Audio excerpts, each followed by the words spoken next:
If you have any other... Oh. What's your favorite thing about Shakespeare? Acting in Shakespeare. Are you telling me to shut up? She's got a mean right cross. No, Yeah. not really good. And then... Heather's gonna die. Good. Do you want to go first? No. Hi, everybody. My name's Chad Bradford. And I'm Sharon Combs. And we are married tragedians. We've done a lot of shows together. She doesn't like that.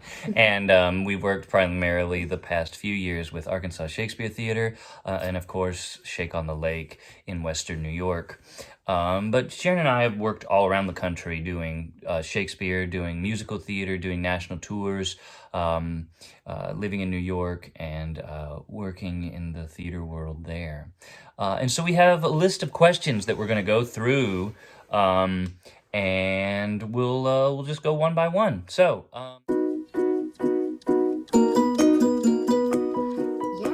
mean, most of my experience is in the acting realm, but it's not exclusively in acting. I mean, that's where I started when I was younger.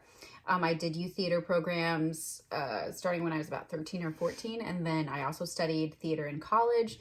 And then moving on from there, I moved to Los Angeles, and I lived in New York, and I've done theater in small towns and big towns, and I travel all the time working on things. But then in addition to acting, I've written a couple plays, and some of them have been produced especially for younger audience members.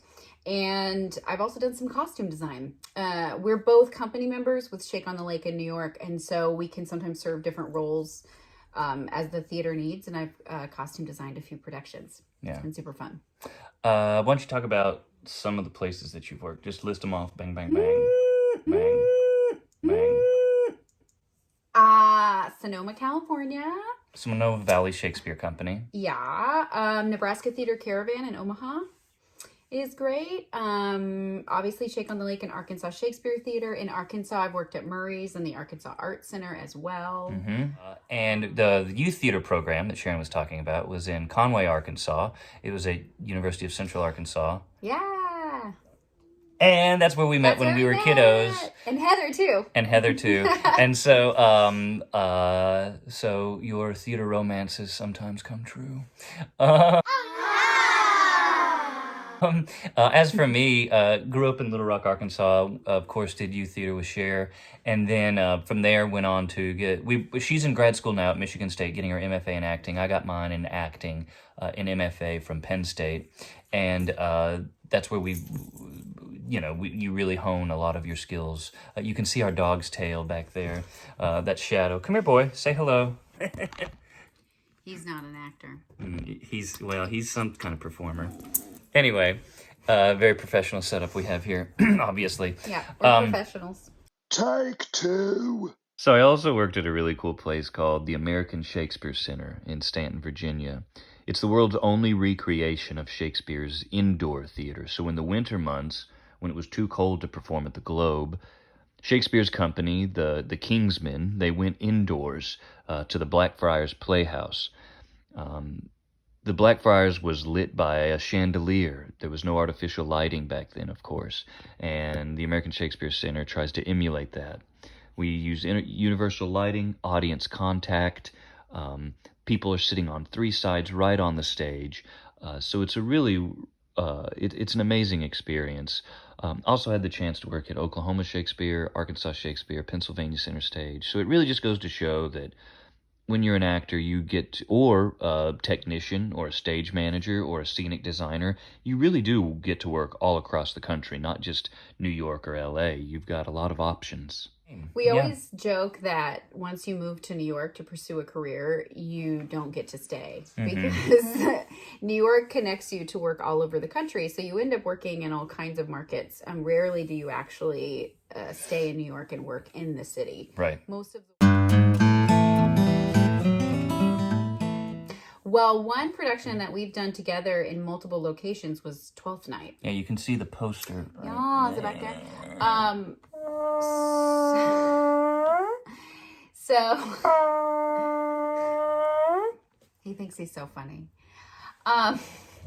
So we, Chad, it was an adaptation of Twelfth Night, meaning that he cut the script and created the show from his point of view. So it's still Shakespeare's text, but it was a little bit shorter, and he added some music. There's music within the show already, but then he added more and created orchestration and all that. And so we got to work and develop that show in Arkansas, and then take that show to New York. And then it went to Texas, right? Yeah, then we finished up. We had 4 different kind of productions of it. And the 4th leg was a tour to San Antonio, right there on the Riverwalk. It's a festival called Shakespeare on the River, put on by the Magic Theater in San Antonio. And but what's so fun about working with Shakespeare is every production ends up being so vastly different, because you can imagine Shakespeare in any time period, any location, with any sort of directorial concept. So that was a super fun show because it had this sort of bohemian gypsy quality to it and to the style of music. We used Commedia dell'arte as well as inspiration for the characters, and so it was really physical and funny and slapstick, and it was super fun. Take that!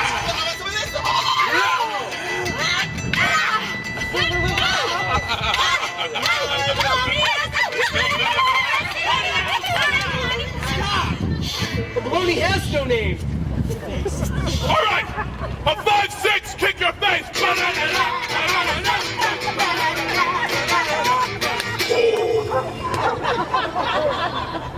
Put up your sword. Just when they thought they had had too much to handle, a mercy from the gods. Antonio the pirate throws his gauntlet, tries to pirate touches Andrew to the wall.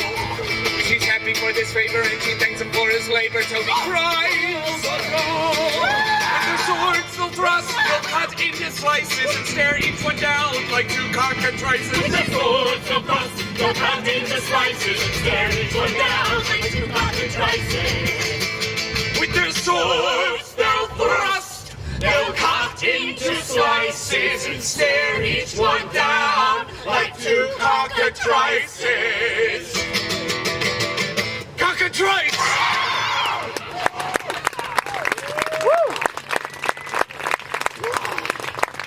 You, sir, I have for you. Let's go. You ever heard of Burt Lancaster? Of course I have. Punched him. He's not really a tough guy, but No, I you still didn't. beat him, huh? Yes, I did. No, you And didn't. Arnold Schwarzenegger. There's a poster in my room, and I punch it every time I'm angry. Directing Shakespeare, I mean, at least for me, is about finding what does the play really mean to you and what is the story that you want to tell. Because if Sharon were to direct Richard III, it might be very different than what I would do, just because of what speaks to me. It's the same play, but the way that you approach it and the way that you bring things out is going to be different. But as you can tell, Chad is a true director. You can see like how passionate he gets when he talks about the concepts of the show. You get to play all the parts. So if you're someone that loves that part of the process of like creating a world that everyone can live within, then directing is a really fun thing to explore, because you really get to be the first person to make that world happen. Right. And to decide what that world is. And then everybody comes in and collaborates and fills it. And that's a lot of fun, Yeah, right? it's true. And so you get to think through all of it, but then you don't have to memorize the lines. Oh. But it's still a lot of work on the front end. But even though you're not there through all the performances, it's still you're doing production meetings, design meetings, figuring out the logistics and the look of the play, the look of the sets, the look of the costumes, the look, the sound of the sound design. It's a lot. It's a lot of work. You gotta be confident. But it's a lot of fun, right? Like, it's just one of those moments where you're like, this is my life. I'm being paid to roll down a hill right now. Yeah. It was great. How do you approach the text? Sharon Combs, how do you approach the text? The way that I approach the text. Is that what we're talking about?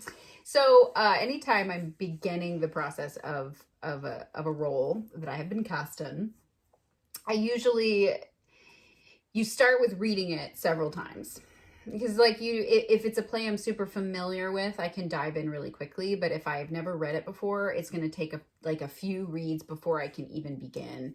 And it's a lot of text work at first, of really diving in and making sure you understand every single word, and that you've really kind of turned it in your mind about all the different meanings that word or that sentence or that phrase or that soliloquy could have. Right. Because No Fear Shakespeare will give you a really great, clear understanding, and it's never a bad place to go if you need an entry point, but it's never the only idea that's possible for that particular sequence, right? Like there's a lot of different ways that things can be interpreted. And just a note about that No Fear Shakespeare. Yeah, it's a great tool, and I usually have one near when I'm first researching it, but it really is made to be the most general, accessible thing.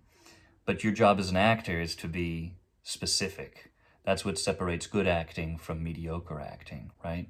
And so when you're going through the text, you may read through that. But again, what makes a performance special is when a little bit of the humanity and heart of the human that is the actor filters its way into the character. And the way you do that is by making each line specific to what's important to you. So now you may get to be or not to be and look in the No Fear, and it may say to live, to exist or not to exist, or something like that. Well, that's all well and good, and that's, one reading of it. But how much more interesting is it if you go in and paraphrase it and say something like to breathe or to cease to breathe? Now, that may not seem like a huge difference, right? But to exist or not to exist, I can say that, but that's not, it gives you a visceral reaction. But if you think to be or not, what it means to stop breathing becomes so much different when you add something specific and something from your heart. With famous lines, too much is made of them. You sort of wrap cotton wool around them and you present them in a way. And actually some of those lines, they weren't written to be famous, they were just written to be authentic. But what I think is really important is that you understand what he's saying. Am I going to live, or am I going to end my life? So I think it's focusing on where he is at that time of the play, and once that's alive in my head, then it's alive for the audience. It's just a profound idea, I think. I think it's as simple as that. I think it's very felt and very embodied writing, and so it's one of the bits that people from the very, very beginning of this play's life have gone, that bit's amazing, I want to cut that bit out. It's at the end of the day, a true professional is going to make each line feel like it's coming from them, from their heart in that moment. You have to personalize it. Right. So there's a whole school of thought about what the text means, how punctuation is used, and what kind of script to use. Because in Shakespeare, you can have the folio version, which was printed after Shakespeare's death, I think in 1623. And the collection of his actors got together and they all tried to remember the parts that they played and they all wrote it down. And a lot of people feel like that's a primary resource of what these kinds of plays really looked like and sounded like and were at the time that Shakespeare wrote them. Now then, there were other things called quartos.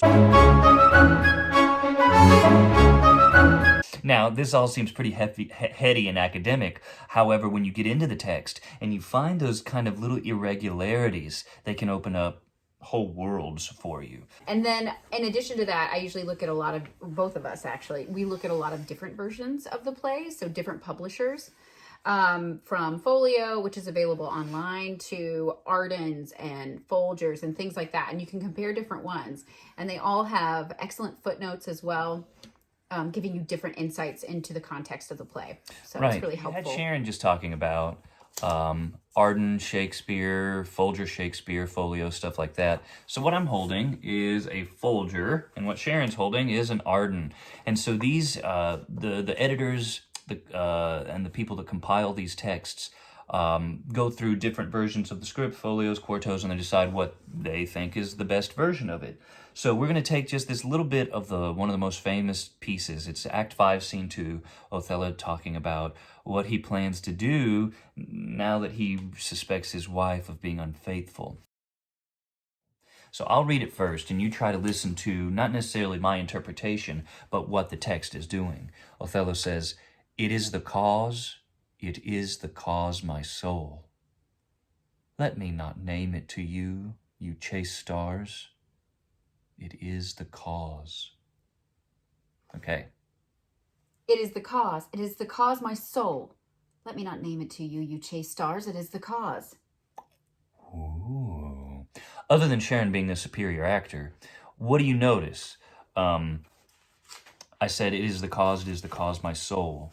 I have a period. Sharon, what do you have at the end of the sentence?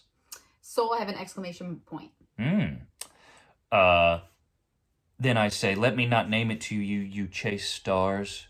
And then I have a period. What do you have? Comma. So that means that I have 3 sentences and Sharon only has 2. Now that may seem like academic and silly, but just think about the way that people write now. If you were like saying, I, period, love, period, this, right? That sounds different than I love this. I love this bar. So basically what I have is a more plodding, insistent, going forward kind of thing, where Sharon has almost a more emotional text with the exclamation mark and then the wraparound line to where it's only 2 sentences. So this is a microcosm of what a rehearsal might be and how I would approach the text. Where are the periods? Where are the commas? Where's all this punctuation that tells me what the emotional thrust is? Yeah, totally. And I think as an actor, it just shows that you have options. Right. And you can argue for the option that feels best to you and most appropriate for the moment. And it kind of shows you that there isn't one right way to do it. Now you might have a director who says, no, I want it like this. And you have to do that. You have to find a way to make that the way that works for you, because that's your job, is to do the show that they want you to do. Right. But it kind of is a reminder or a clue into all these different ways that you can perform it, so that you come in with options and not only answers. Right. And I think if you're auditioning for a show, one of the biggest things that a director wants to see is somebody who's not afraid to make choices. Yeah. We all want to get it right. We all want to do well. But sometimes the desire to do well overwhelms our natural genius that each one of us possesses. And I speak this knowing it being very familiar with it, because I'm an actor too, and I felt these feelings. But I think it's when you really connect with the material and you're willing to risk is when real magic happens. Yeah, you can't be afraid to make a mistake. Right. That's not where the good stuff happens.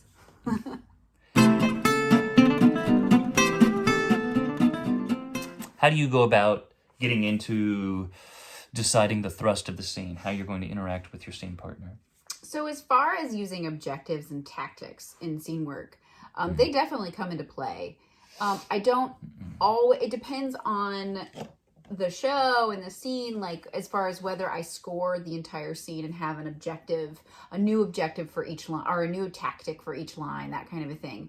I think you have to know what your character wants throughout the course of the play and how that changes.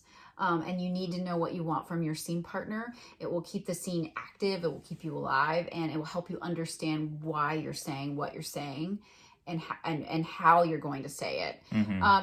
But I will look at tactics so that I have a couple different choices to do in the rehearsal. Sometimes I jot them down, sometimes it's just what feels natural. But I'm always willing to throw them out and try something else, because if your scene partner, it's just like acting any scene. Your scene partner is going to give you something and it might change everything that you're doing, and you have to be open to that. But I like to lay a little bit of that groundwork so I don't come in feeling unprepared. And I like to have an idea of I want to know my character's point of view and why they want what they want, and some ways that they might go about getting them. For me, approaching it as a director a lot of time, the phrase I always come back to is compelled action. What are the actors compelled to do when they enter the stage? One thing that I think about a lot is, how do I want the other person to feel? How do I want to make them feel? Right. Because you can kind of test that in them and see if you're making them feel the way that you want to feel. And if you're not, then you try something else. Yeah, there's...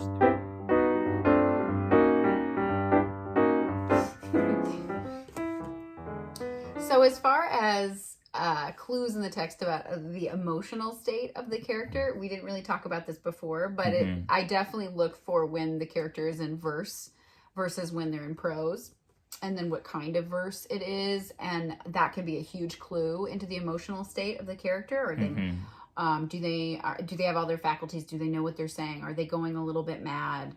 Are they lower class or upper class? Hello, governor! Hello, governor!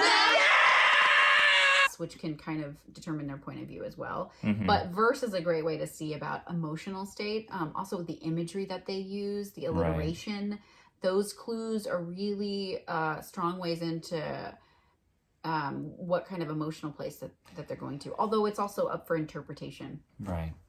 Shakespeare was such a poet. Not only is it in the punctuation, it's also in the sounds that the words make, right? Macbeth has a line, "Full of scorpions is my mind, dearest wife." Now, that's great imagery, but it also sounds awesome. You know what I mean? If you were to just emphasize even just the consonants, "Full of scorpions is my mind, dearest wife." Yeah. Stay away from that guy, right? But if you think about where the plays were performed and how many people were there and how loud they were, it was about how it sounded. Not everybody probably could see every nuance of the actor's performance. And so the words were the most important thing and how you utilize those sounds. Yeah. So the directions are in the text. Right. Most of the time. There's a whole school of thought that about unrehearsed Shakespeare, that in Shakespeare's day, you did have professional actors, but for the most part, you had people who may have done other things for a living. And so their rehearsal times were abbreviated compared to what some theaters are able to do today. I love the scene around Lady Macbeth's big monologue. That's super awesome because they tell the audience exactly what she's doing. So the whole like famous washing the hands of the doctor blood. says, see how she rubs her hands. The gentlewoman, oh, she has continued in this action of, for 30 minutes or something, she says. And so we know that not only is she rubbing her hands, but that she's been rubbing her hands all night long. And so it's really in the words that tells you how to act a lot of this. Shakespeare's really directing from the grave sometimes. And one thing that we've done in rehearsals together and that I like to do is find another character out in the world that reminds me of them and who they could be. But what about Biondello? Biondello was like a hunchback character from, what's it called? Igor. Yeah, Young Frankenstein. I love to have inspiration kind of out in the world. I find someone who has kind of the essence, and it's not about imitating them necessarily, but it gives me a jumping off point to play. If you have any other... What's your favorite thing about Shakespeare? Acting in Shakespeare. Acting in Shakespeare. I think one of the thing that's the most fun to me is the conversation, the energetic conversation a performer has with the audience. It's unlike anything in the rest of our theater world. Perhaps musical theater comes closest. But this idea that there's not a fourth wall, that when when Macbeth wakes up from the trance that the witches have put him in, and he looks at the audience and says, basically, where are they? He's asking the question. He's wanting a response from the audience, right? And so these things like, if it were done when 'tis done, then 'twere well, it were done quickly, right? Macbeth is trying to elicit some kind of assistance from the audience, is trying to make them complicit with what he's doing. And so this kind of interplay between the actor and audience, I think, is especially unique.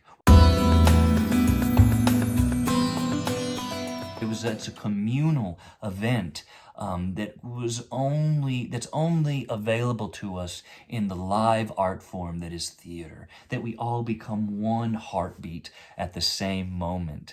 Now, although we can't do these pyrotechnics and the cutaways and the close-ups that perhaps you can do in film, nothing can replace the entrainment of our hearts the way that in the same way that theater does that for us. I don't think there's a single time I've started something and thought, I get it. I know what to do. Every time I start something, I'm like, I have no idea what to do with this. And I don't understand half of this play. And what does this word mean? This one particular scene, oh my gosh. But the more time that you spend with it, I love that moment in rehearsal where it just clicks. Like you put so much time and you're working so hard to make it all come together and click. And once you're finally there as the ensemble and you're all completely off book and you've worked so hard to develop this character and that scene partners with you 100% and then it clicks and you're like, I get it. I probably get it more sooner than that, but but you sort of forget that you don't know what you're doing until you realize you knew what you were doing the whole time. I love that moment when it all sort of gels and you just become the person and you stopped worrying about how it happened. Yeah. Great. If you have any other questions, let us know. Yay! See you later. Bye. Bye. Different versions of each one, and that's another thing to give you clues. Some of them have footnotes that give you footnotes. She's been in Arkansas in quarantine for a month now. It's all coming back. Do that again. All right, take 2. Episode 1 of Hee Haw. Go. What was it? Footnotes. Footnotes. You're talking about footnotes, baby. This is in the blooper section later. So one thing I found super helpful are the lexicons that you can use, and when it's speaking in blank verse or prose, I'm sorry. What am I saying? Can I start over? Yeah.